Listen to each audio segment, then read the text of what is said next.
Director മനസ്സിൽ ഒരു സിനിമയായിട്ട് നമ്മളെ സമീപിക്കുമ്പോൾ നമ്മൾ അതിനകത്ത് മൊത്തം കാര്യങ്ങൾ, അതായത് പ്രൊഡക്ഷൻ ഡിസൈൻ എന്ന് പറയുമ്പോൾ അതിൻ്റെ കളറ് കാര്യങ്ങൾ, അതിൻ്റെ ഡിസൈനിങ്, അതിൻ്റെ പ്രോപ്പർട്ടീസ് തൊട്ട് എല്ലാത്തിനെ പറ്റി ഒന്ന് മനസ്സിലാക്കി അതിനൊരു ഒരു ഒരു ഫോട്ടോസൊക്കെ എടുത്തൊരു പ്രൊഡക്ഷൻ ഡിസൈൻ ബുക്ക് ഉണ്ടാക്കി, ഡിസൈൻ ഉണ്ടാക്കി, A to Z അവരുടെ ഇതായി ഫ്രെയിമിൻ്റെ അതിൻ്റെ കളറും കാര്യങ്ങളും ഒക്കെ വന്നിട്ടുള്ള ഒരു പാറ്റേൺ ഉണ്ട്.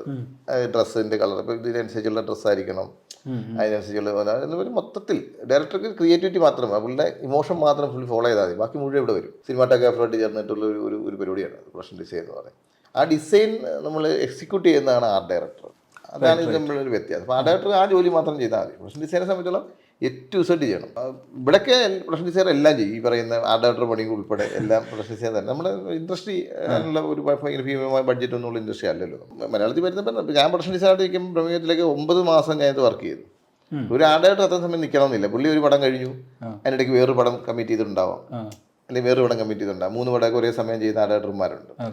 അപ്പോൾ പ്രൊഡക്ഷൻ ഡിസൈൻ എന്ന് പറയുമ്പോൾ ഒരു പടം മുകളിലായിട്ട് നിന്ന് നമ്മൾ ചെയ്ത് കൊടുക്കേണ്ട പണിയാണ്. അല്ലെങ്കിൽ ചിലപ്പോൾ നമ്മുടെ പ്രൊഡക്ഷൻ ഡിസൈനിങ് കഴിഞ്ഞു, നമുക്ക് അടുത്തൊരു പടത്തിലേക്ക് എത്താൻ പറ്റും. പക്ഷേ അത് ഫുൾ ടൈം ഒരു പ്രൊഡക്ഷൻ ഡിസൈൻ ഒരു സിനിമയിലുണ്ടെങ്കിൽ അത് ഗുണം ചെയ്യുന്നുള്ളതിന് തെളിവാണ് ബ്രഹ്മയുഗം.